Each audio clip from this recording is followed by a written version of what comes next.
네, 제가 마무리 한 시간 말씀을 나누도록 합니다. 이번 시간에는 고린도전서 5장 고린도전서 5장에 보면은 이상한 얘기가 나오고, 인간 세상에는 이런 일이 없죠. 그런데 성경에는 이런 내용들이 있어요. 자, 고린도전서 5장을 한번 같이 끝까지 보봅니다. 너희 중에 심지어 음행이 있다 하였으니 그런 음행은 이방인 중에서도 없는 것이라. 그러니까 지금 이방인의 음행이 아니죠. 세상에서 음행하는 내용을 말하려는 게 아닌 거예요. 그러니까 누가 그 아버지의 아내를 취하였다 하는도다. 그럼 만약에 이방인 세상에서도 이런 일은 없는 거니까, 근데 교회 안에 이런 일이 있다 지금 그 얘기를 하는 거예요. 그러나 세상에서 음행하는 그런 내용을 지금 말하는 게 아닙니다.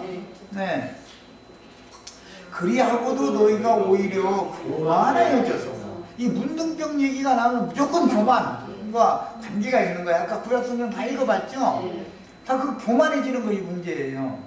그러면 영적 음행을 하는 사람이 영이 교만하기 때문에 자기 아버지의 아내를 취해버릴 수가 있다. 지금 이 얘기예요. 이것은 세상에는 이런 경우가 절대로 없죠. 세상에 이런 경우는 뭐 세상과도 없어요. 이건 말도 안 되는 소리죠. 그럼 성경에는 이게 엄연히 기록이 딱 됐잖아요. 그러는데 교만하여져서 어찌하여 통한이 여기지 아니하고, 고린도 교회 보고 책망하는 말이에요. 이런 놈이 있는데 그걸 통한이 여기지 않고 왜 그놈하고 같이 생활하냐, 지금 그 얘기예요. 그러니까 고린도 교회가 어머니고 이 어떤 한 놈이 지금 이 교만한 놈이 있는 거예요. 지금 그 얘기를 하는 거예요. 세상의 음행에 대해서 말하는 게 아니에요. 예. 내가 실로 몸으로는 떠나 있으나 영으로는 함께 있어. 아까 엘리사가 그랬죠? 훤히 앉아서 다 보고 앉았는 거예요. 방 안에 앉았는 사람이. 얼마 지나면은 뭐 은하고 옷하고 다 가지고 짜증머지고 올 거다라는 까지 다 알고 앉았어. 아주. 이 바울 사도도 고린도 교회와 멀리 떨어져 있는 중이지만, 지금 이것은 에베소에서 이제 편지를 보낸 거니까 그렇지만, 고린도 교회에 이런 놈이 있다는 걸, 누가 그런다는 건, 누가 무슨 짓을 하고 있다는 건 다 알고 앉았는 거예요. 참 이게 영의 세계는 너무 놀랍죠.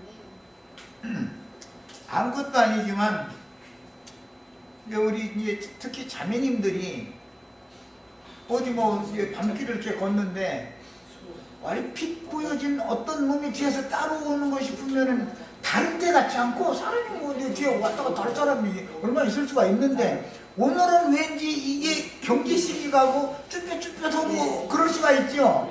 영의 세계라는 건 이런 거예요. 그런데 그건 모르는 줄 알고 있지. 앞에 가는 저 여자 내가 가서 어디쯤 돌아가면은 내가 덮쳐서 이거 가방 뺏을 거다 그러는데, 여기서는 다 경계를 미리 하고 있는 거야. 이게 영의 세계인 거예요. 짐승은 그런 게 없죠. 짐승에는 영이 없는데 그게 있나. 하나님의 영의 세계가 이런 거라는 걸 아셔야 돼. 바울 사도가 에베소에 있는데 고린도에서 일어난 사건을 어느 놈이 지금 뭔 짓 하고 있다는 걸 다 안다는 거 아니요. 자, 내가 실로 몸으로는 떠나 있으나 영으로는 함께 있어서 거기 있는 것 같이 이런 일 행한 자를 이미 판단하는구나. 어느 놈이 이 짓을 했구나 딱 판단하고 있는 거야, 바울 사도는. 그러니까 교회의 인도 직분을 받은 하나님의 종이 교회에 뭔 일이 벌어지는지 집에 가만히 앉아서 다 알고 앉았죠. 주 예수 이름으로 너희가 내 영과 함께 모여서, 이것은 육신적인 음행 얘기가 아니에요. 영적인 음행 얘기를 지금 말하는 거예요. 우리 주 예수의 능력으로 이런 자를 사탄에게 내어주었으니, 이 말은 진 밖으로 바울 사도의 마음에서는 이미 딱 세상 말로 커트 딱 시켜서 추천해버린 거예요. 이놈은 그동안 내가 좋은 말로 다 이러고 이러지 말라고 다 했는데도 이놈은 절대 들어먹을 놈이 아니다라고 딱 알고서 마음속에도 딱 잘라내버린 거예요. 이게 사도가 벌써 마음속에 그런 마음을 하나님이 주셨다는 것은 하나님이 그를 지금 버렸다는 뜻이잖아. 그렇기 때문에 사탄에게 내가 멀리 있는 에베소에 있는 바울 사도가 고린도에서 문제를 일으킨 어떤 놈을 지금 사탄에게 내가 줘버린 거 아니야. 그 다음에 이런 자를 사탄에게 내어주었으니 이는 육신은 멸하고, 그럴 때 여기 이 육신의 몸을 말하는 게 아니에요. 육신의 몸은 안 죽는 사람 하나도 없죠. 그 사람의 속에 있는 혼생명이 육신의 생각에 같이 연합되어 있다, 그런 말이죠. 육신은 멸하고 영은 주 예수의 날에 구원을 받게 하려 합니다. 그러니까 사탄에게 그를 내준 것은 지금 징벌적인 얘기인 것이지 영원히 멸망받으라고 한 건 아니다라는 말이잖아요. 자, 그러려면 사탄의 손에 떨어져가지고 고린도 교회를 통해서 부끄러움을 좀 7일 동안은 적어도 당해보고 회개하면 다행이고, 회개 안 하면 7일 동안을 더 가둬놓고 또 살펴볼 거고. 그런데 고린도 교회에 인심준 형제 자매님들이 있으면 바울 사도가 당신에 대해서 편지가 왔는데, 당신 그런 놈 통한이 여기가지고 교회 중에 놔도 지금 말 내쫓으라, 이제 밑에 내려가면 이제 그냥 내쫓으라겠대. 그러면 이건 너무하는 거 아니야? 이제 이러기 시작하면 이 사람 병 절대 못 고쳐, 절대 못 고쳐. 계속 교회 엄마를 범하려고 자꾸 호시탐탐 노리게 돼 있어. 세상의 사람은, 아니 세상에서 이런 놈이 어디가 있어. 그건 말도 안 되는 소리고. 야, 그 다음에 이제 이 말씀이 이어지기를 너희가 자랑하는 것이 옳지 아니하도다. 무슨 뜻이에요? 우리는 구원받았다라고 자랑한다 그 말이죠. 우리는 특별한 은미이다, 뭐. 이제 이런 식으로 자랑하는 거죠. 적은 누룩이 온 덩어리에 퍼지는 것을 알지 못하느냐. 문둥병은 쉽게 번지기를 잘하죠. 그러니까 이게 적은 누룩이라는 말은 다른 교리를 고린도 교회에 슬슬 자기가 나름으로 세운 이론을 아볼로 형제가 아무리 진리대로 가르치려고 해도, 아볼로 형제는 성경에 능통한 사람이야. 그래서 아볼로 형제는 자꾸 기록된 말씀 밖으로 나가지 않고 말씀 내에서 가르치려고 하면은 이 교회 어머니를 보면 이놈은 뒷전에 가서만 그 앞에서는 그렇게 않고 몇 사람 딱 모아놓고 나서 오늘 아볼로 형제는 이런 말씀 가르쳤는데 이게 나는 그렇게 생각 안 나만 이게 나가는 거야. 이제 뒤에서 몇 사람 불러다 놓고 그러면은 그 말을 계속 들으면 이 사람이 원변이 더 능하다 이거야, 아볼로 형제보다. 아볼로 형제는 영적인 말만 하고 이 사람은 세상적인 어떤 지식도 있을 것이고 뭐 은사가 있는 사람이다 이거예요. 그러니까 자꾸 듣다 보면 아볼로 형제는 잘못된 것 같고 이놈이 마른 사람인 것 같은지 이렇게 되는 거예요. 이게 교회에 지금 문둥병이 이제 번지기 시작한다 이런 말이야.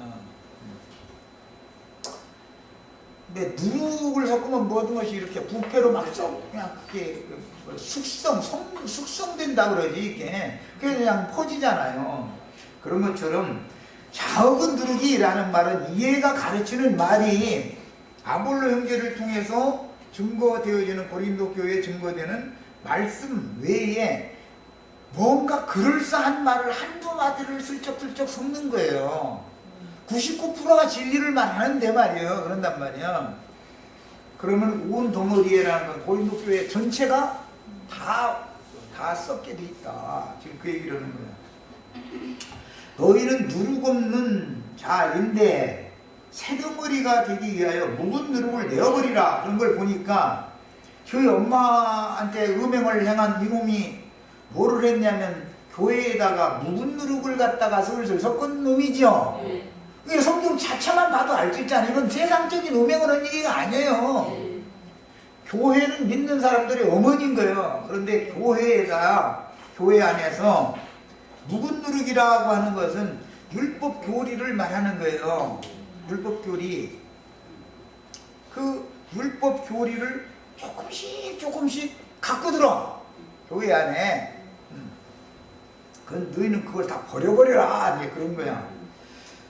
우리의 유월절 양이라고 여기 표시를 해놨는데 양은 원래 없어요. 원문에는. 우리의 유월절 곧 그리스도께서 모든 절기는 그리스도예요. 그리스도께서 희생이 되셨느니라. 무엇 때문에 희생이 됐냐면 율법 누룩이 섞인 사람의 교훈, 다른 교훈 때문에 예수님이 희생된 거예요. 지금 그걸 의도적으로 여기서 나온 말이에요. 이러므로 우리가 명절을 지키되 묵은 누룩으로도 말고 묵은 누룩으로도 라는 것은 율법 교리, 모세의 율법을 끌고 들어오지 말아라. 지금 그 말이에요. 악하고 악의에 찬 누룩, 이 말은 아볼로 형제나 바울 사도의 증거와 가르침에 대해서 의도적으로 악의적으로 라는 말은 자기의 이론을 성도들에게 심어서 바울 사도나 아볼로 고린도 교회의 인도자였던 아볼로 형제에게서 분리시켜가지고 자기를 쫓는 사람 몇 사람을 끌고 나갈 요량으로 다른 교훈을 슬쩍슬쩍 가르치는 것은 악의적인 악의에 찬 누룩이다. 그런 것으로도 말고 누룩이 없이 오직 순전함과 진실함의 떡으로 하자. 그러니까 이것은 음행인데 무슨 떡을 먹이느냐의 음행인 것을 알 수 있죠. 네. 이것은 세상적으로 어떤 놈이 엄마를 보면 딱 그런 말이 아니에요. 절대 그런 말이 아닌 거예요. 교회에서 어떤 은사가 있는 자가 교만해져 가지고 묵은 누룩, 악의에 찬 누룩으로 교회를 부패로 돌아가게 썩게 만든다 이거예요. 그런 상태를 그 아버지라는 하나님을 말하는 거예요. 하나님의 안에 교회죠. 예수님의 안에인 교회를 보냈다. 이렇게 지금 영적 표현을 한 거예요. 야, 내가 결국 알고 보니까 이것은 떡을 먹이는 문제와 말씀 가르치는 것과 관계되는 얘기인 거예요. 내가 너에게 쓴 편지에 음행하는 자들을 도무지 사귀지 말라 하였거니와, 이 말은 이제 여기서는 육신적인 세상적인 음행을 말하는 거예요. 이제 말을 내가 그렇게 했는데 이 말은 이 세상의 음행하는 자들이나 탐하는 자들이나 속여 빼앗는 자들이나 우상 숭배하는 자들을 도무지 사귀지 말라 하는 것이 아니다. 그러니까 무슨 음행을 하는 자들과 사귀지 말라는 거예요? 묵은 누룩이나 악의에 찬 배악한 누룩을 섞는 놈들하고 사귀지 말아라. 지금 그 말이죠. 네. 그 어머니를 범하는 놈과 한통속 되지 말아라. 그걸 지금 말한 거다 이 말이에요. 이해하셨어요? 그래서 우상 숭배하는 자들을, 속여 빼앗는 자들, 탐하는 자들, 음행하는 자들을 그들을 도무지 사귀지 말라. 그러니까 세상에 음행하는 자들만을 그들을 말하는 게 아니에요 지금. 만약에 그리하면 너희가 세상적인 말을 내가 했다면 너희가 세상 밖으로 나가야 될 거 아니냐. 산속에 가서 뭐 절간 하나 짓고 혼자 살든지 뭐 그래야지. 너희가 세상에 살고 있는데 세상에서 음행하는 자들을 사귀지 말라고 한 말이 아니라고요. 예수님이 세상에 오셨을 때 창녀들을, 그래서 세리와 창기와 친구로 지낸다 그래가지고 비방하는 소리를 들었죠. 그 문둥병 걸린 놈들이 하는 짓이요 그게.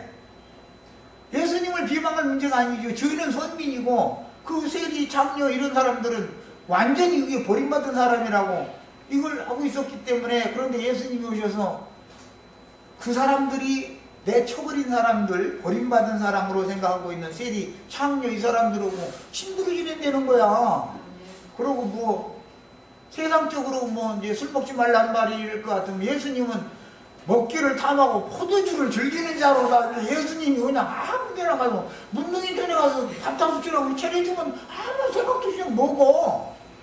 그럼 걔들은 에이 이거 문둥병 걸려고 어떻게 하려고 거기서 그냥 거기 문둥이 중에서 밥 먹으면 손이라도 씻고 먹어야 되는데 손이나 씻고 그냥 고맙다 잘 먹는다고 해서 막 먹으니까 얼마나 황당해. 그 사람들이 생각할 때는 거룩하지 않은 사람이잖아 이게 예수님 볼 때. 그러나 예수님은 야, 악하고 부정하고 음란하고 더러운 것들이 너희 마음속에 있는 것이 그냥 사람이 입으로 들어가서 소화될 거 소화되고 나머지 뒤로 버리는 것이 사람을 더럽히는 게 아니야. 사람 속에 있는 것이 밖으로 나오는 거지. 그게 뭐예요?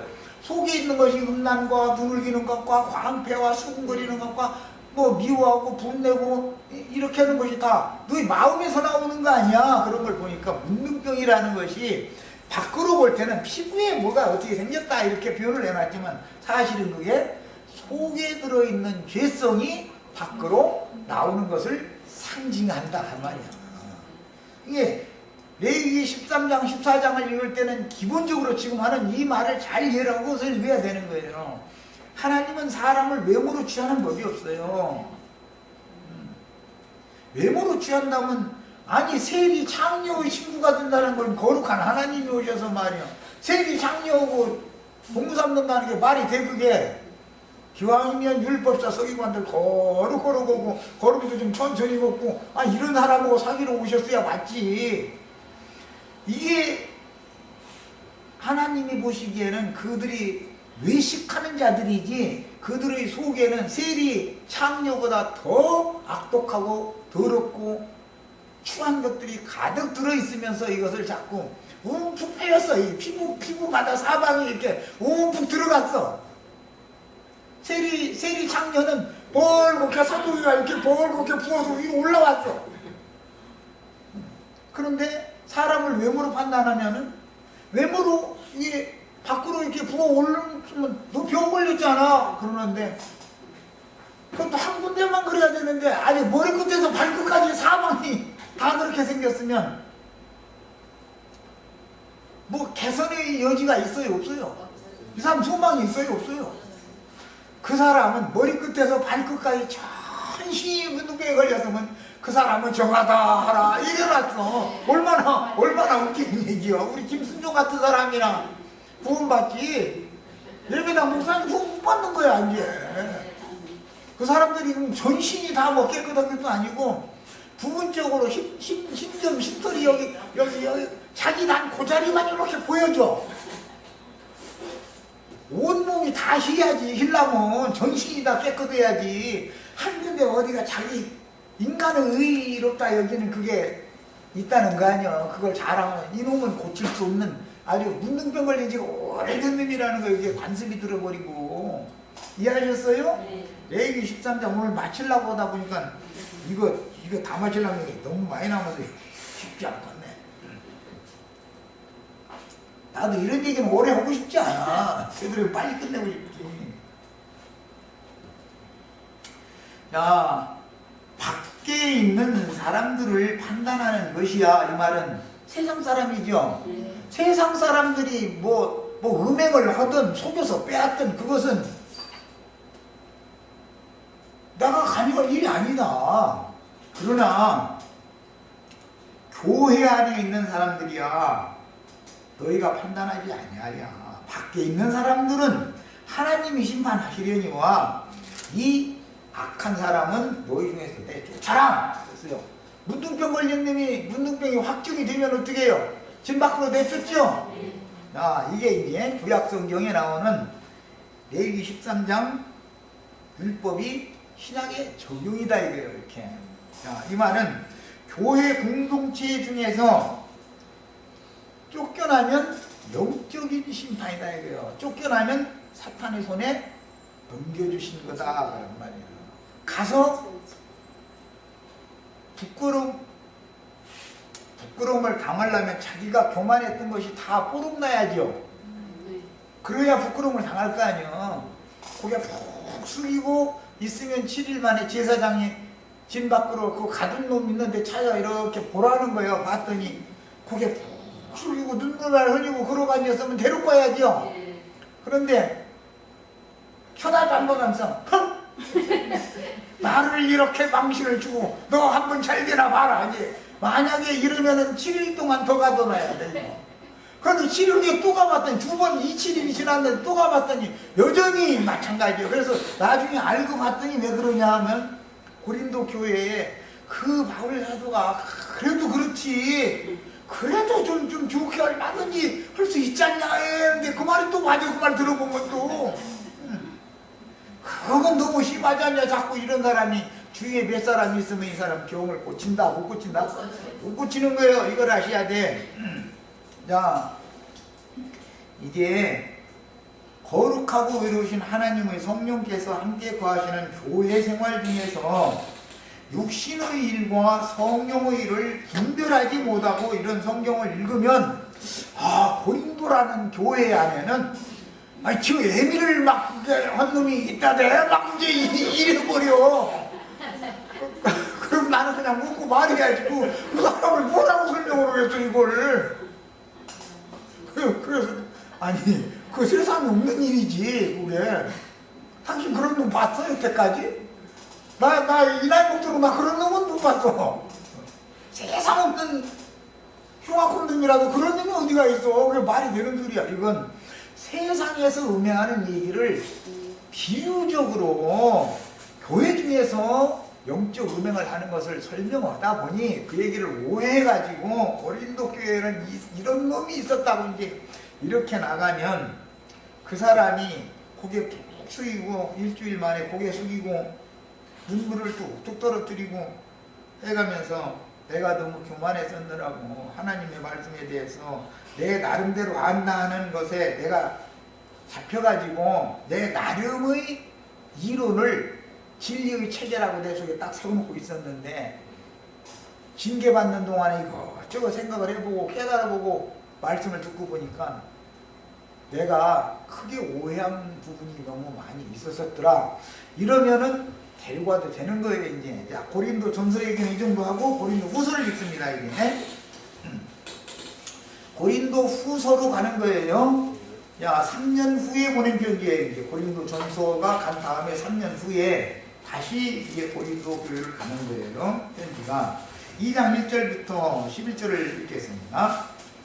내가 다시는 너희에게 근심 중에 나아가지 아니하기로 스스로 결심하였으니. 그러면 고린도 교회에 그 엄마를 이상한 눈으로 바라보는 놈이 있다는 것 때문에 그 통한이 그놈을 내쫓아버려라 라고 했는데 바울 사도가 그렇게 한다면 기분이 좋았겠어요? 늘 근심이었겠어요? 다른 여러 교회들보다도 이 고린도 교회가 그런 일이 있는 이후로는 바울 사도가 염려가 떠나가들 않는 거야. 야, 그래서 내가 근심을 이렇게 하면서 내가 고린도 교회를 다시 방문을 할 건데 이제 3차 전도 때 또 가니까 3차 전도 여행 때 근심 중에 갈 필요 없지. 주님 전에 다 맡겨야지. 바울 사도 자신도 이제 지금 그러는 거 아니야. 스스로 위안을 삼아야 되니까 그러겠지.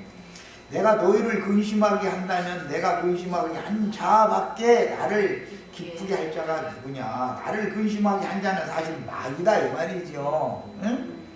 사실은 그 쫓아내서 진 밖에 쫓겨난 교회 중에서 쫓겨난 출교당한 그 사람을 생각하느라고 이게 근심이 있는 건데 알고 보면 그런 일을 벌리게 한 놈이나 그다음에 바울 사도를 그 일 때문에 늘 노심초사하게 근심하게 한 놈이 누구냐. 마귀가 그런 거 아니야. 사탄이.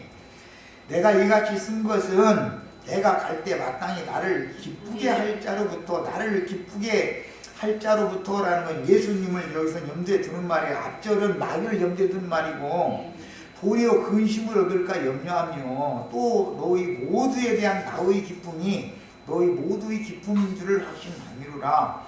내가 마음에 큰 눌림과 걱정이 있어 많은 눈물로 너희에게 썼느니 이는 너희로 근심하게 하려 하는 것이 아니요 오직 내가 너희를 향하여 넘치는 사랑이 있음을 너희로 알게 하려 함이라.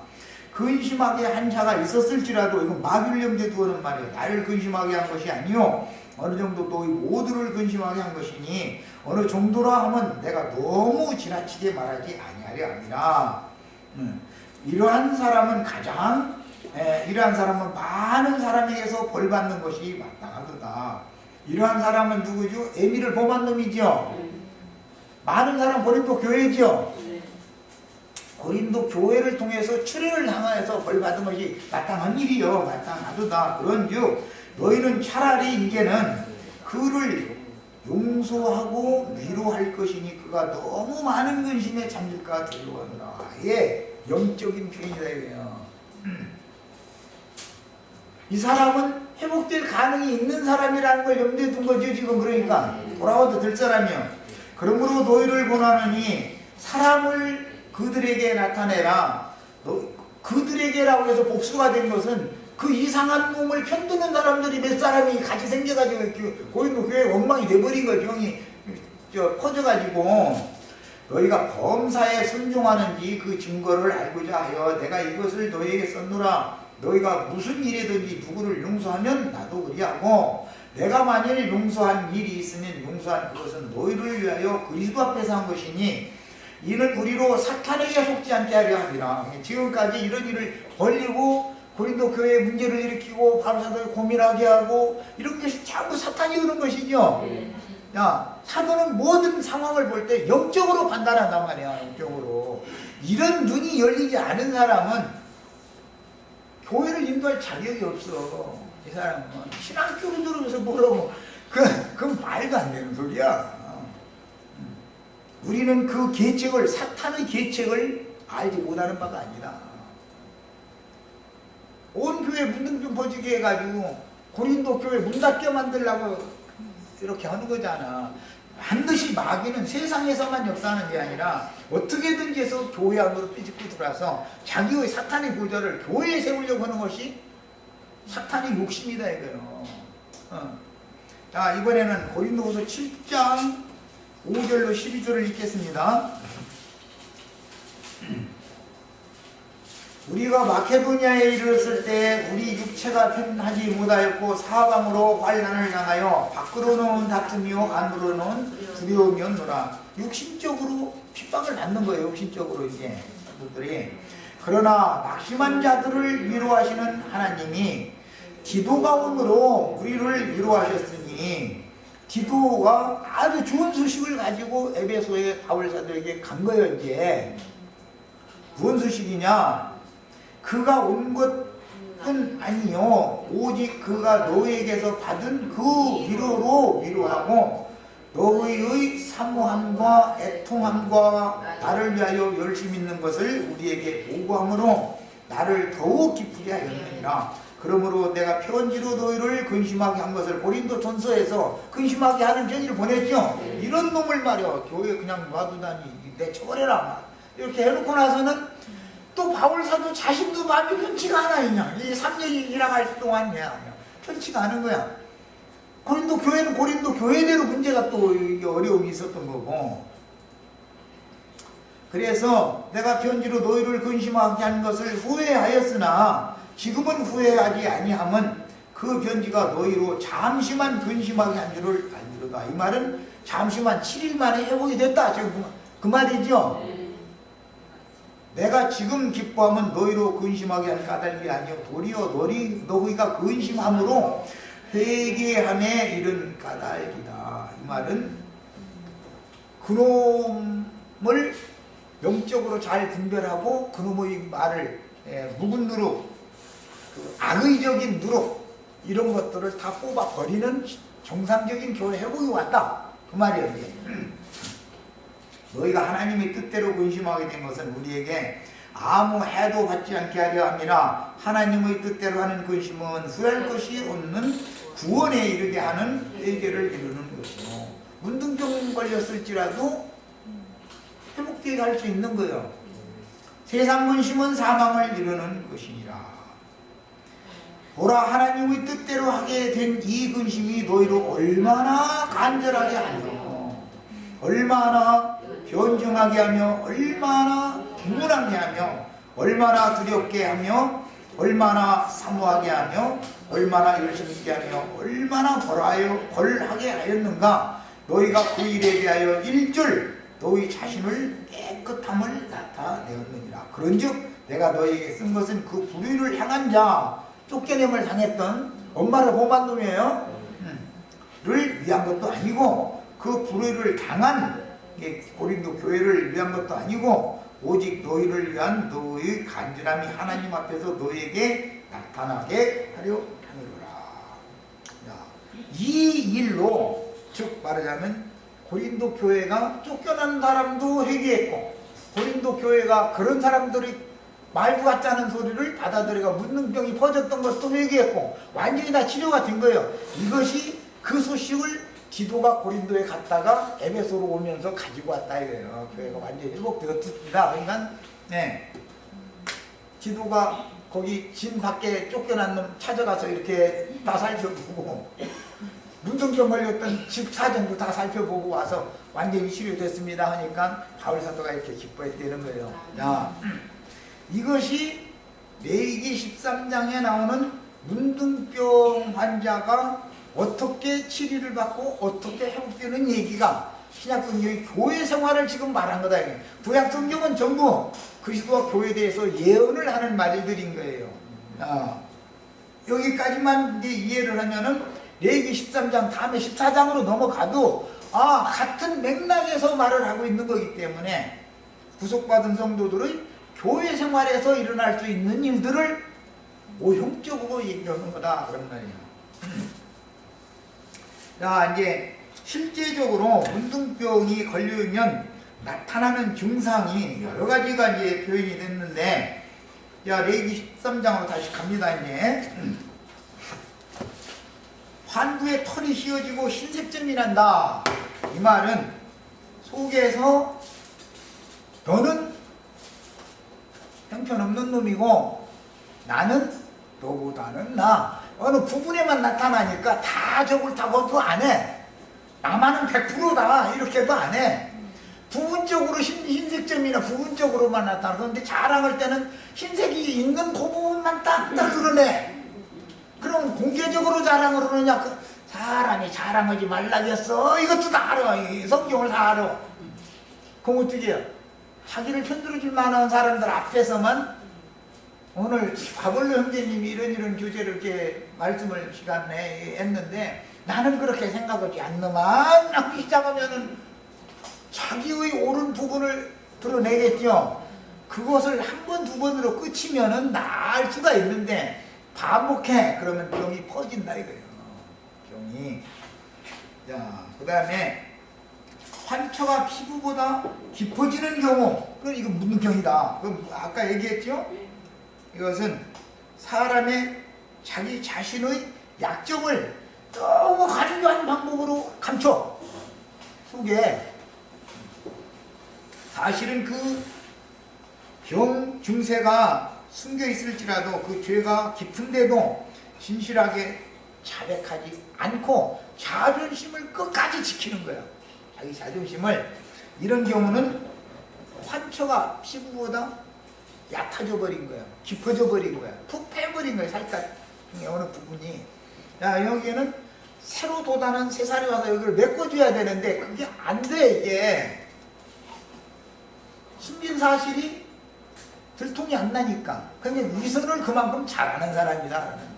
이것은 오래된 문둥병이다. 오래된 문둥병자들은 그 문둥병 환초를 찾아내기가 어려워. 그 다음에 피부의 색점이 흰고 희나 묵묵하지는 않고 그 털이 희지 않은 경우, 이것은 피부병이지 문둥병은 아니다 이렇게 진단을 하라 그랬는데, 이것은 철없이 교회 안에서 스스로 의인체하며 교만이 말하거나 교만이 행하던 사람이 자신의 그릇된 언행에 대해서 누구에게 지적을 받으니까 깜짝 놀라는 거예요. 자신은 내가 교만하지? 그런 생각 해보도 않고 그렇게 한 거야. 습관적으로 그냥. 그런데 지적을 받자마자 딱 깨달아.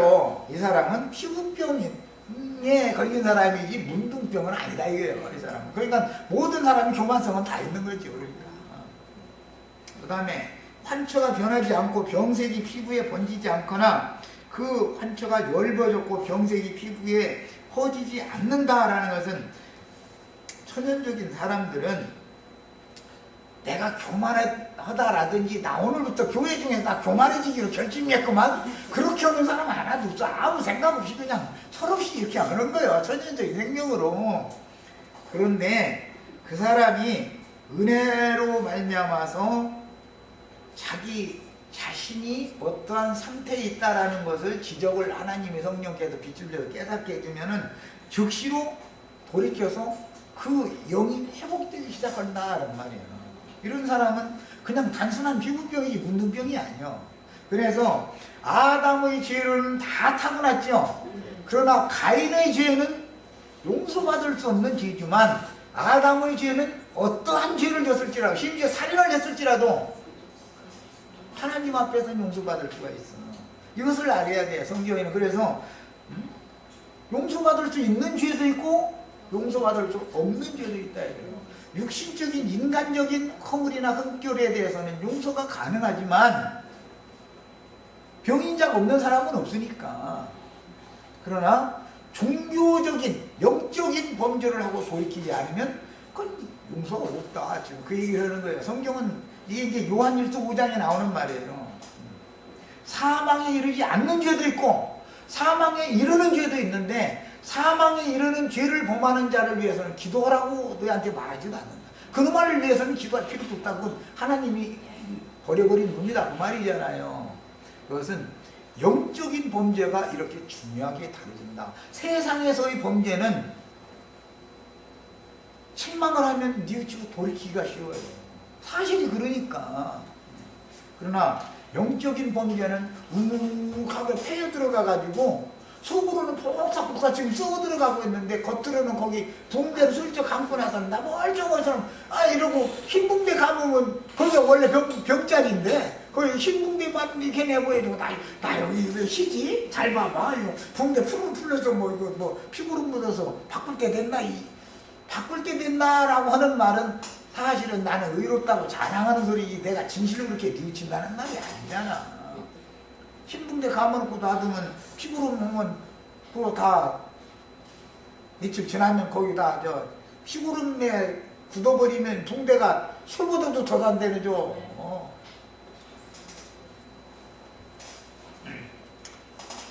그 다음에 그러나 그의 병이 피부에 다시 번지는 경우가 있다. 그거는 위선적인 사람이라는 것은 자기의 그런 그 문둥병 증세를 아무리 숨기고 있어도 때가 되면 다시 번진다 드러나고 다 들통나게 돼 있는 거다 그 말이에요. 그 다음에 피부에 흰 점이 돋고 털이 휘어지고 거기에 난육이 생겼으면 지난번 번역에 이번에는 생살이라고 그랬죠. 이 말씀은 이제 그 공동 번역이나 킹제임스 번역이라는 데서는 뭐라 그랬냐면 그 새로 돋아난 살이 성을 내면 이렇게 번역을 해서 참 이해하기 쉽죠. 살이 성 냈다라는 거 여기 뭐 상처가 있는데 안 났고 탈을 잡고 막 진물 고름막이 자꾸 나고 그러고 나서 나중에 생살의 초에서 돋아나오는 것 같은데 그때가 제일 아플 때죠. 그러니까 그 옆에 막 주위가 전체 푸르둥둥 혀져가지고 둥둥 붓고 이렇게 살이 썩 내는 거예요. 이렇게. 그러니까 그게 뭐예요? 아까 우시아 왕 얘기했죠? 그 제사장 놓고는 내가 손 좀 한번 언젠가는 내가 봐줄 거야. 이놈. 그런데 지금 80명이 다 극병이니 내가 지금은 어떻게 못하지만 내가 이거 가만 안 놔둘 거야. 이렇게 하면 우시아 왕 온 몸에 그 살이 썩내지요. 그래가지고 살색이 푸르둥둥해지고 이렇게 된다 이거예요. 고름자리가 자꾸 퍼지는 거예요. 상징이지 그게. 문둥병 걸린 놈은 성내는 것을 더하지 유순하게 숙이는 것이 이건 참 쉽지 않은 일이야. 씀을 내. 근데 씀을 내게 만들었던 주사람이 와서 그래도 그렇지 그게 좀 존말 널 일이지 그렇게까지 했느냐 이런 사람이 몇 사람 생기면 씀이 막 번져 막 이게 결국 알고 보면 고린도 교회가 문제가 이렇게 발단이 된 그 사람도 문제지만 그 사람 주위에 있는 나중에 복수로 되잖아. 그 사람들 넷이 문제다 이거예요. 같은 생각을 갖고 있기 때문에 고린도 교회가 그렇게 문제가 있는다. 그런데 그게 다행히 그러니까 디도가 가서 이제 조사를 하러 가봤더니 완치가 다 된 것을 이제 보고를 하니까 바울 사도가 이제 내가 이제 기쁘다 이제 그 이런 거잖아요. 만성 문둥병자들로 상징된 이 사람들은 영적인 은사가 있는 자들이다. 아론이나 미리암이나 이런 사람들이에요. 그런 것이 영적인 은사가 없으면 문둥병이 뭐 발병하거나 도지거나 했을 필요가 없어. 세상 사람들 같으면 일반적인 피부병 같으면 그냥 탐심이 조금 불었다가 에이 내 것도 아닌 거 하고 그냥 그 자리만 비껴나 버리면은 잊어버려. 그런데 이 우시야 왕처럼 이 80명의 이놈들 왕을 뭘로 알고서 이놈들 내가 손 좀 한번 봐줄 거야. 근데 손 봐주려고 만두고 왕으로 허둥무둥하고 저 상왕으로 모실 테니 뒷방에 가서 보세요. 그러고서는 아들이 대신 왕으로 했다는 거잖아. 그리고 죽은 다음에도 아니 그러면 자기 왕족이었으면 왕족의 묘실에 묻혀줘야 될 거 아니야. 그런데 문둥병 걸린 놈을 왕족의 묘실에 묻을 수 없으니까 그 옆에 조금 떨어뜨리다가 따로 묻어줬다는 거야. 다 이해하셨죠 이제? 나 이거 문둥병 치료하는 얘기하다 보니까 이게 쉬운 문제가 아니야. 교회 생활이라는 것은 교리로 배우는 게 아니야. 실제 생활을 해봐야 알아. 성경 이야기를 실제 생활을 해봐야 하는 거야. 문둥병이 그 피부에 크게 발하였을 때 그 환자의 머리로부터 발끝까지 퍼졌으면 그 문둥병 환자를 정하다고 판단을 해라. 이건 뭐 세리와 창기 이미 얘기를 뭐 여러 번 했어요. 이 사람들은 그냥 주여 불쌍히 여겨주소서 밖에 할 말이 없어. 뭐 어디 힘들란 데가 뭐 전신이 다 그러면 뭐 전신이 어디 부분 쪽으로라도 뭐가 좀 해야 되는데 윗몸이 다 그러니 자기 자신에 대해서 부인을 안 할 수가 없죠. 다른 사람이 와서 너 그래도 좀 손만을 가져봐. 오늘부터는 결심해. 탐심 품지 말라고 했잖아. 욕심이 그 사람 망하게 하는 거야. 그래 뭐 어제 10번 냈는데 오늘 9번만 욕심낼게. 내일은 8번 하고. 그게 되냐면 한 번까지 내려갔다가 그 이튿날 10번 돌아오면 소용없어. 소용없어 그거. 육체 연습이라는 건 사람을 완전히 하는 데는 아무 소용이 없는 거야.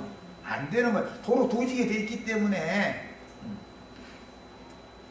자, 그 다음에 환초의 난육, 환부에 도달하는 생살이 생기면 이것은 문둥병이다. 이것은 살이 씀을 내 자꾸 번지는 거야 이제. 그것은 뭐 고름 잡힐 때 하는 게 그러죠. 종기 막 깊은 종기 근이라고 해서 뿌리가 뽑히기 전에는 세상 없는 일이 있어도 그게 점점 더하고 거기다 대고 가렵다고 손톱으로 이렇게 이게 어떻게 손댔다가 하는 말도 못하게 번져버리죠. 그렇게 번식력이 강한 것이 문둥병이다 이거예요. 인간의 죄성이라는 것은 사람의 결심으로나 사람의 손으로나 치료되는 게 아니에요. 하나님의 은혜가 필요할 뿐이요. 그러나 온몸이 전신이 다 문둥병 들인 놈은 주님 앞에 은혜나 구해야지. 지가 뭘 얘기가 있어야지. 사실이 그런데. 그 다음에 난육이 변하여 다시 휘어지면 그 문둥병이 종결케 된 것이다 라고 진단을 해라 그랬어요. 자, 피부에 이제 종기가 생기는 경우와 종기가 나병으로 발전하는 경우에 대해서 이제 말씀을 이제 참고를 합니다. 계시록 16장을 봅니다.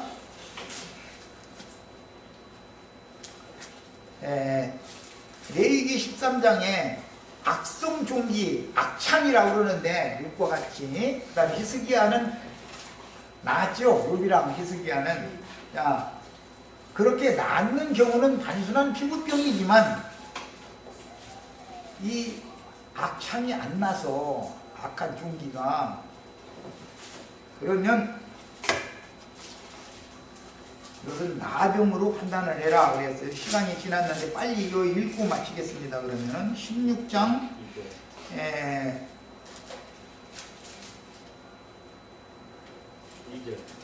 자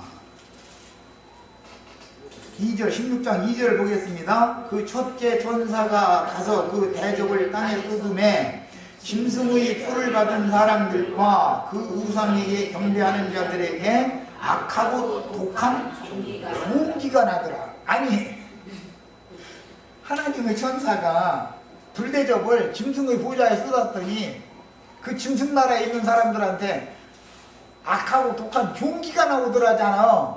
그러니까 그 사람들 속에 문둥병증이 숨겨져 있다가 이제 드러나는 것이죠. 자, 이렇게 상징이 됐는데 이것은 하나님께서 감춰진 문둥병 환자들을 최후로 불심판을 해서 불대접을 쏟아 부으면 그때라도 그 마지막 심판 때라도 주여 나는 죄인이로소이다 나를 불쌍히 여겨주소서 하면 그 영혼이라도 육체는 사탄에게 줘버릴지라도 영은 주의 수위 날에 구원을 얻게 해주실 수가 있어. 영이라는 영만이라도. 그런데 이 사람들을 어떻게 한다고 했느냐 하면은 10절 11절 보겠습니다. 또 다섯째 천사가 그 대접을 짐승의 보좌에 쏟으니 막 불대접이 점점 막 자꾸 가중되는 거예요. 요백에 그렇게 됐었죠. 불대접이 막 점점 막 더 가중되는 거예요. 그 나라가 곧 어두워지며 사람들이 아파서 자기 혀를 깨물고 아픈 것과 종기로 말미암아 하늘의 하나님을 비방하고 그들의 행위를 회개하지 않더라. 그럼 이 사람 끝내 회개하지 않으면 이는 어떻게 하는 거예요? 대대로 문둥병 걸려야 되고 죽어도 왕의 묘실에는 못 가. 저쪽 조금 떨어진데 이 문둥병자들 묻는 그 곳에 갖다 묻어야 돼. 이렇게 한다고 말이에요. 자, 여기까지 해서 이제 문둥병 이야기는 이제 13장은 그만하고 이제 14장 거기는 치료받는 얘기가 다 나오고 맨 나중에 이제 온 집에 문둥병 번지는 그 얘기만 해요. 아이 나 이거 문둥병 빨리 끝내려고 아주 결사심을 했어. 자, 여기까지 해서 마치는 거예요. 신체도 얼물까봐